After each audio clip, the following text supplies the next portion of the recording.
cara menghindari agar kita tidak terjangkit dengan virus corona, bagaimana kita selalu harus mencuci tangan sebelum dan sesudah melaksanakan kegiatan.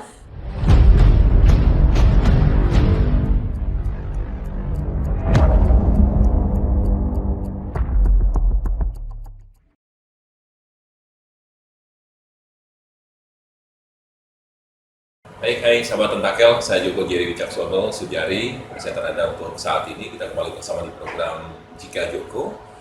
Kali ini kita akan bahas topik terkait dengan hoax di tengah pandemi COVID-19.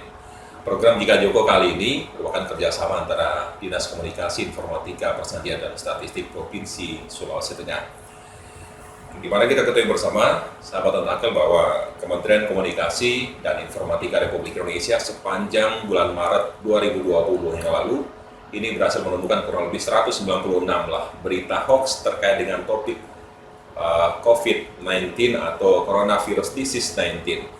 Kali ini saya sudah bersama Kepala Dinas Komunikasi Informatika Persandian dan Statistik Provinsi Sulawesi Tengah, ada Ibu Farida Lamaruna SE MSI.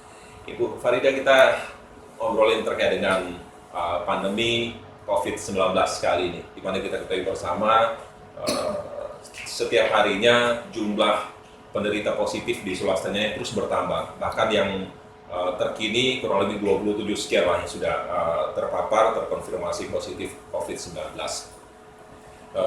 Dinas Komunikasi, Informatika, Persandian, dan Statistik Provinsi Sulawesi Tengah, kita ketahui bersama, menjadi salah satu gugus depan dari penanganan COVID-19 di provinsi ini, Bu, ya. Kemudian apa sih sebenarnya upaya yang telah dilakukan oleh kawan-kawan sendiri di tengah pandemi global saat ini? Ya, baik, terima kasih. Assalamualaikum warahmatullahi wabarakatuh dan salam sejahtera untuk kita semua. Saya kira Dinas Kominfo sebagai dinas yang juga masuk di dalam gugus tugas COVID-19 yang diketuai oleh Bapak Gubernur.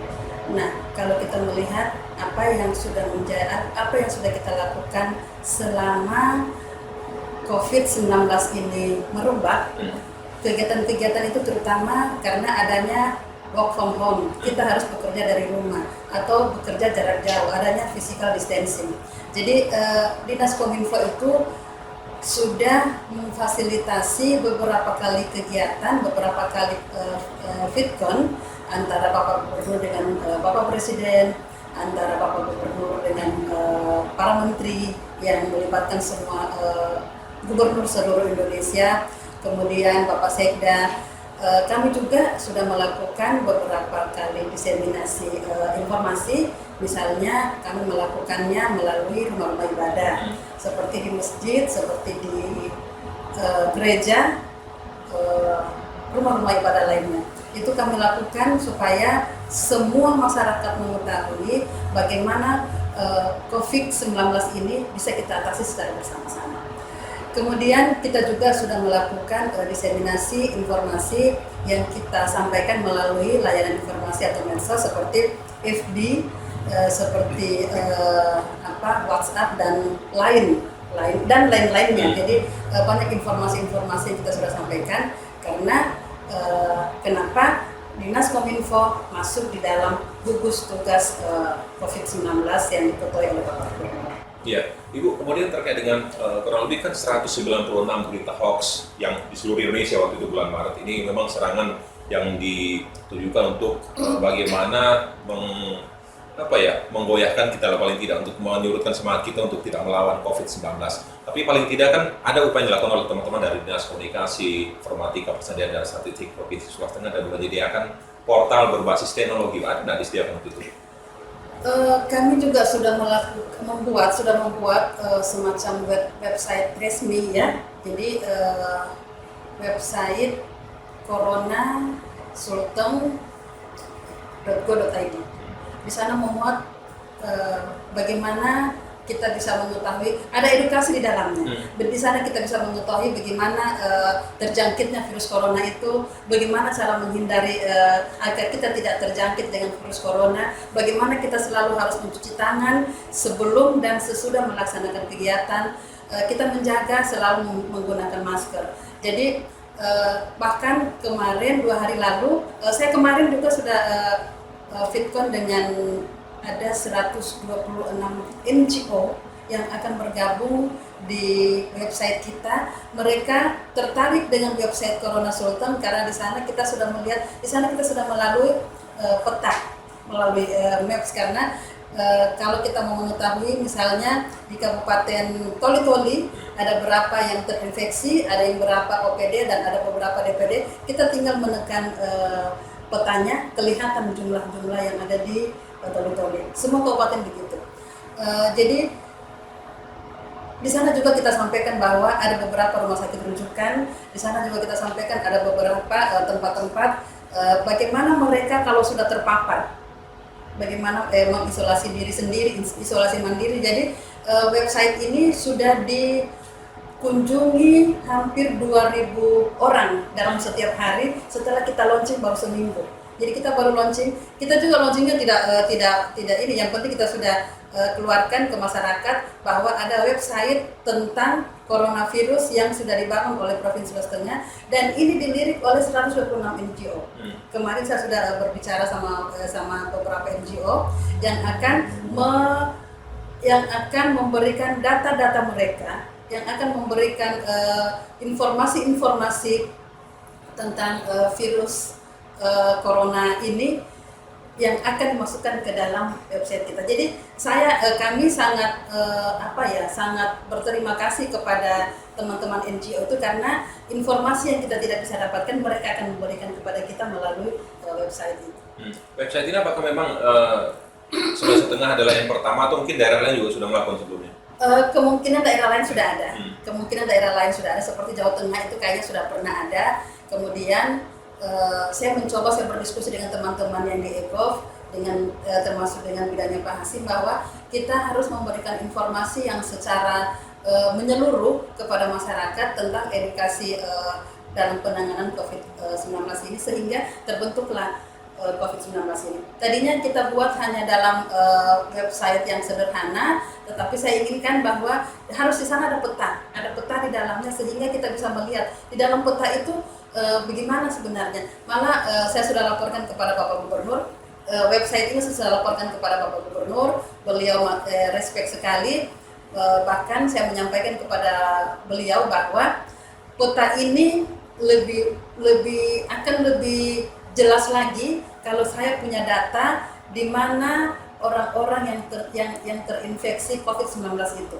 Nah, petanya akan kelihatan berwarna merah.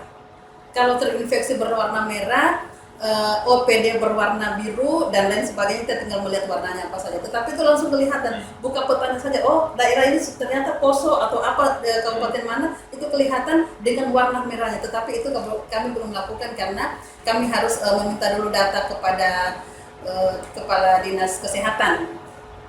Dalam hal ini Dr. Reni Lamajido sebagai juru bicara COVID-19 di Provinsi Sulawesi Tengah.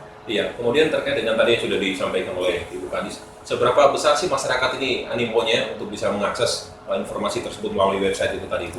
Iya, kalau dari launching baru seminggu kemarin, launchingnya itu yang masuk itu sudah hampir 2.000 per hari. 2.000 per hari. Nah, kalau kita lihat tentu yang 2.000 per hari itu yang membuka bukan hanya masyarakat Sulawesi Tengah, mungkin juga masyarakat luas. Tetapi dengan begitu kita bisa melihat bahwa animo masyarakat terhadap informasi COVID-19 di Provinsi Sulawesi Tengah begitu besar. Mereka mau mencari tahu bagaimana sebenarnya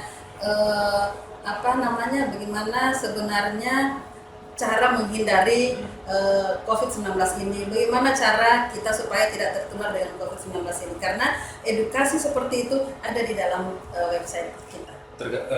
Termasuk juga posisi penyebaran dari COVID itu juga dapat diakses di situ, Pak ya? Bisa.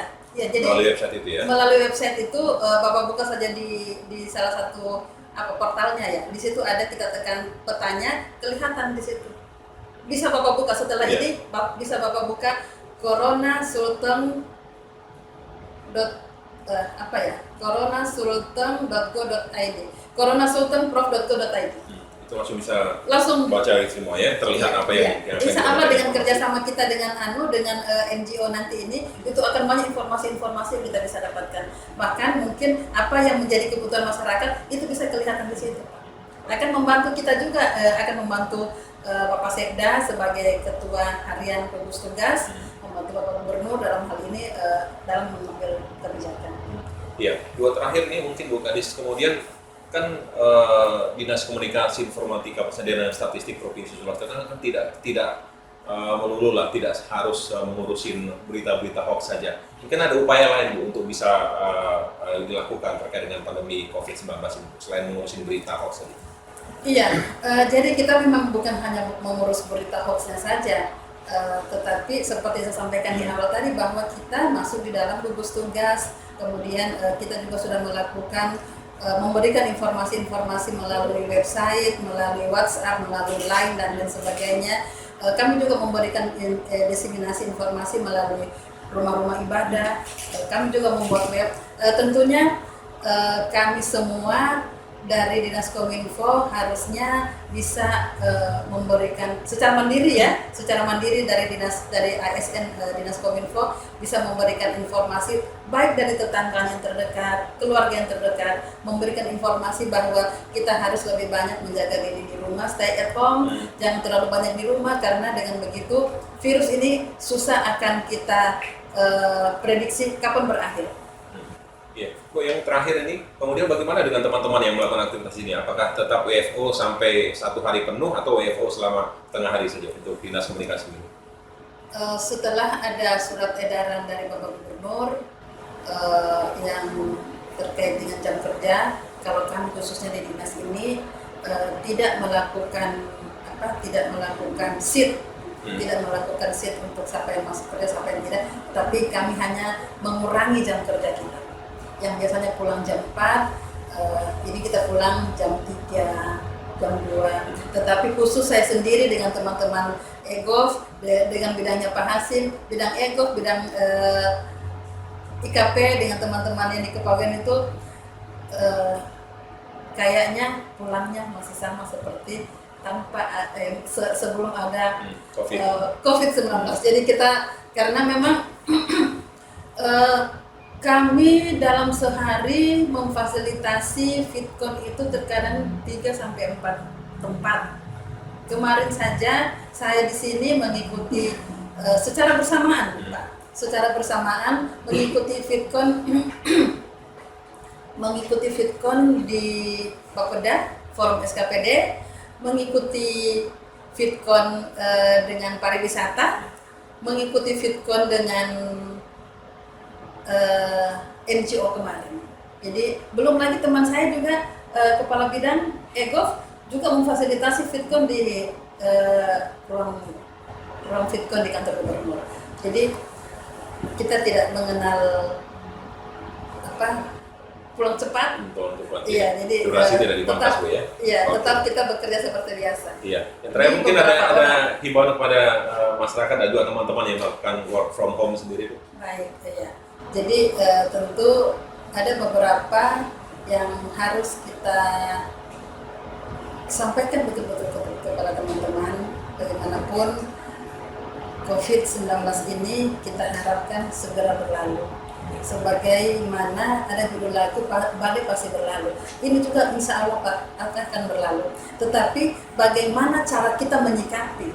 Bagaimana cara kita menyikapi agar COVID-19 ini tetap secepatnya berakhir? Seperti kita tentu senantiasa berdoa. Kita sebagai umat beragama senantiasa berdoa agar supaya COVID ini segera berakhir, karena dengan merebaknya COVID ini dalam jangka yang panjang itu akan mempengaruhi di semua lini. Ekonomi sudah terdampak cukup besar, pengangguran kita sudah bertambah, kemiskinan kita sudah akan pasti bertambah. Berdampak sosial, yang paling berdampak adalah pekerja harian. Dengan diperlakukannya physical distancing, pekerja harian yang tadinya ojek, pekerja harian yang tadinya harus berbaur dengan masyarakat, itu menjadi kehilangan pekerjaan yang secara otomatis akan kehilangan pendapatan karena kita tidak bisa berdekatan. Nah, berbeda dengan kita yang sebagai ASN di kantor bisa kita lakukan itu karena kita tidak harus selalu berdekatan dengan orang lain. Ini dengan yang lain-lain masyarakat kita, saudara-saudara kita yang memang mencari makan untuk besok, itu tidak bisa kita. Jadi kita senantiasa berdoa. Minimal jarak dalam berbicara atau bercerita itu 2 meter. Itu salah satu cara yang betul-betul ampuh untuk kita memutus rantai COVID-19 ini.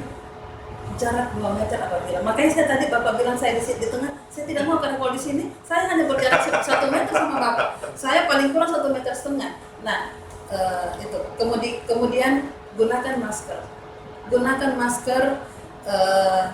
Kalau sekarang sudah lagi susah cari masker, dapatkan masker. Sekarang sudah banyak masker yang sudah siap pasang. Bahkan itu lebih irit Pak, bisa dicuci, setrika lagi, pakai. Jadi gunakan masker setiap beraktivitas di luar rumah.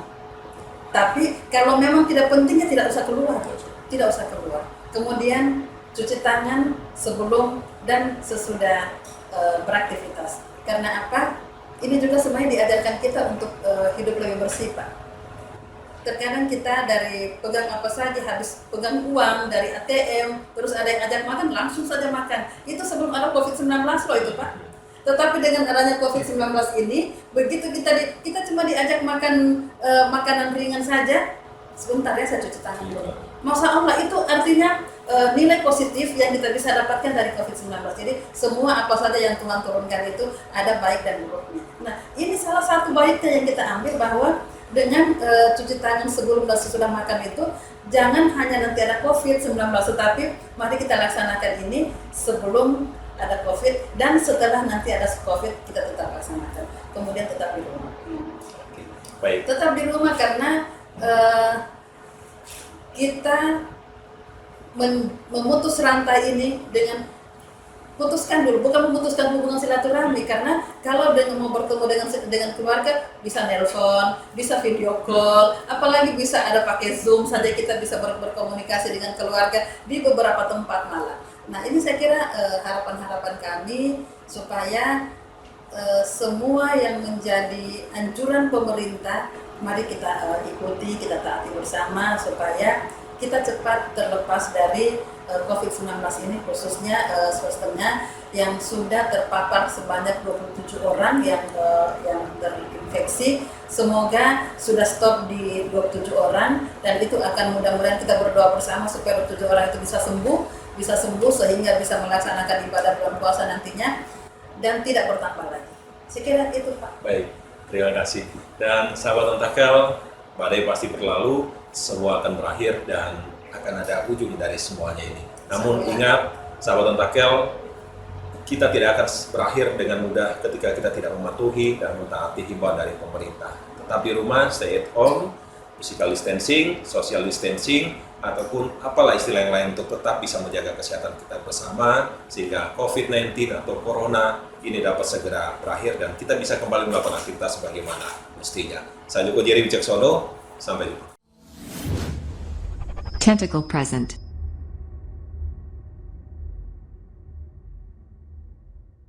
Kalau menurut saya hoax tentang corona ini tidak baik. Terus kalau untuk masyarakat juga kalau terima informasi seperti itu jangan langsung dibagikan begitu juga di media sosial.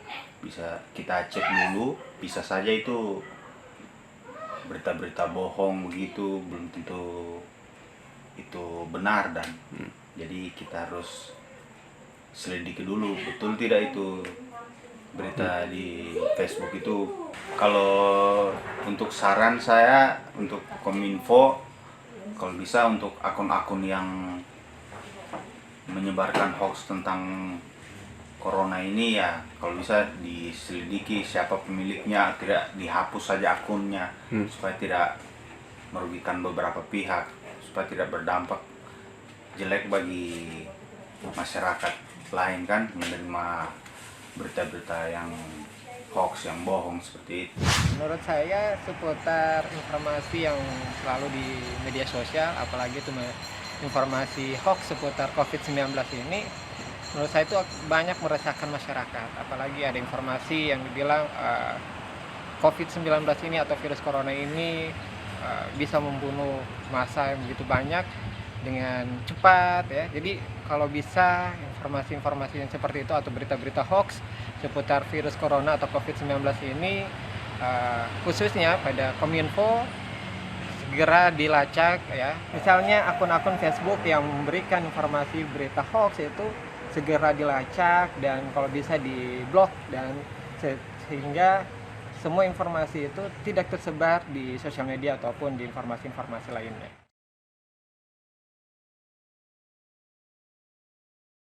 Saat ini saya sudah bersama Kepala Bidang Pengelolaan Informasi dan Saluran Komunikasi Dinas Komunikasi Informatika Persadiaan dan Statistik. Ada Pak Hasim. Pak Hasim, mungkin bisa disampaikan kepada sahabat Tentakel seperti apa sih tips menghindari atau mengetahui lah terkait dengan berita-berita hoax yang ada? Oke, baik, terima kasih. Jadi ada beberapa tips ya, sebenarnya yang bisa sebagai bahan rujukan bagi masyarakat untuk mengetahui apakah itu berita hoax atau tidak. Yang pertama tentunya biasanya berita hoax itu bersifat provokatif, ya.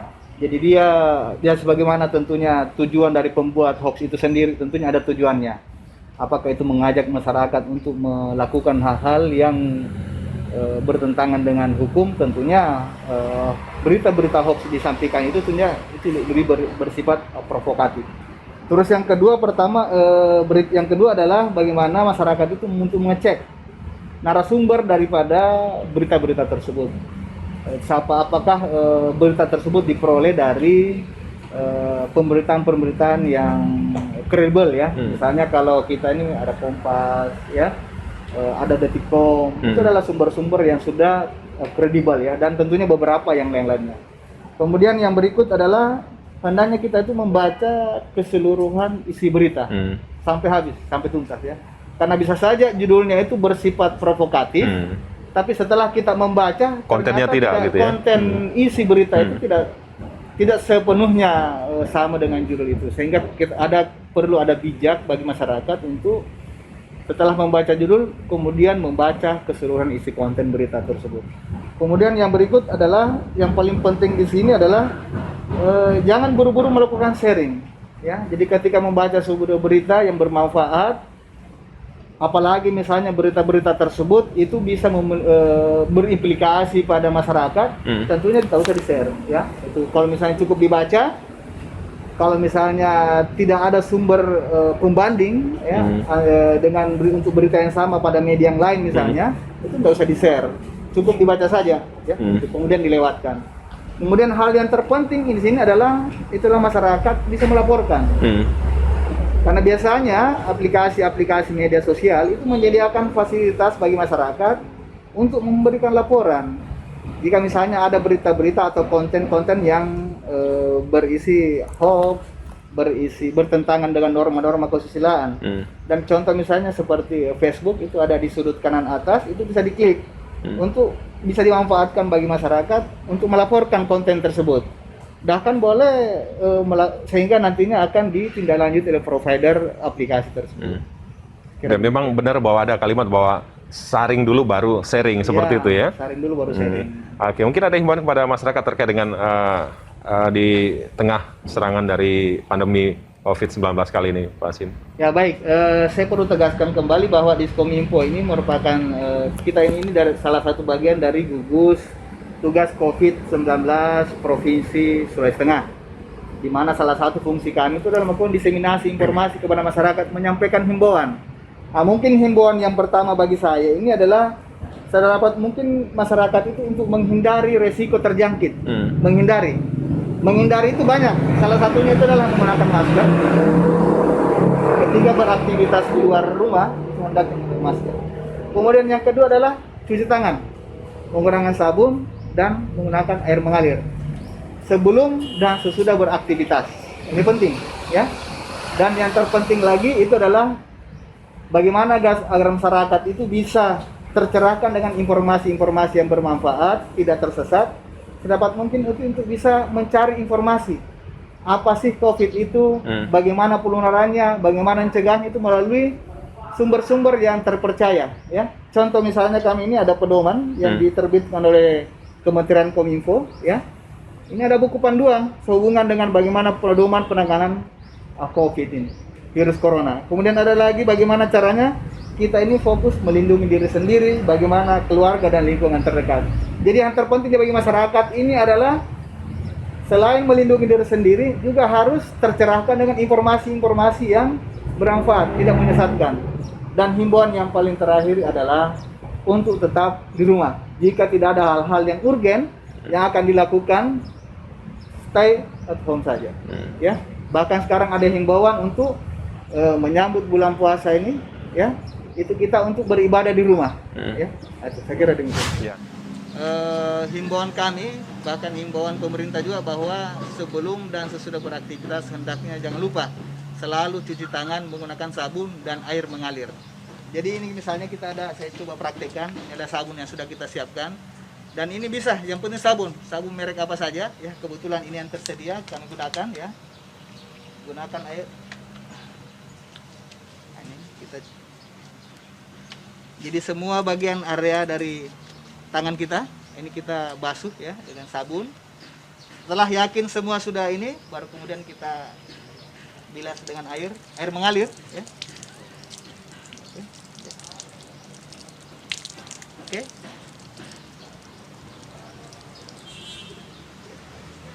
Ya.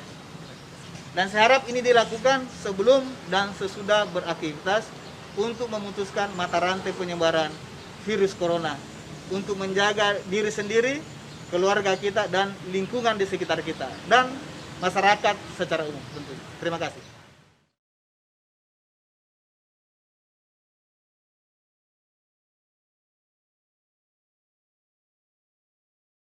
Terima kasih. Assalamualaikum warahmatullahi wabarakatuh dan salam sejahtera untuk kita semua. Kepada saudara-saudara kaum muslimin dan muslimat yang ada di Provinsi Sulawesi Tengah, sebentar lagi kita semua akan memasuki bulan suci Ramadan. Semoga di bulan suci Ramadan ini kita semua selalu diberikan rahmat, kesehatan, keafiatan dalam rangka menjalankan ibadah puasa. Sekalipun tahun ini kita kemungkinan besar akan beribadah dari mulai tarawih, dari mulai sholat subuh sampai kemungkinan sholat id kita akan melaksanakannya di rumah. Tetapi semoga itu semua tidak mengurangi nilai pahala kita. Jadi mari kita semua melaksanakan ibadah ini dengan penuh kegembiraan, dengan penuh kebahagiaan.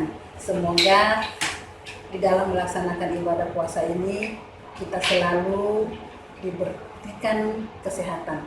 Saya kira itu. Terima kasih. Assalamualaikum warahmatullahi wabarakatuh.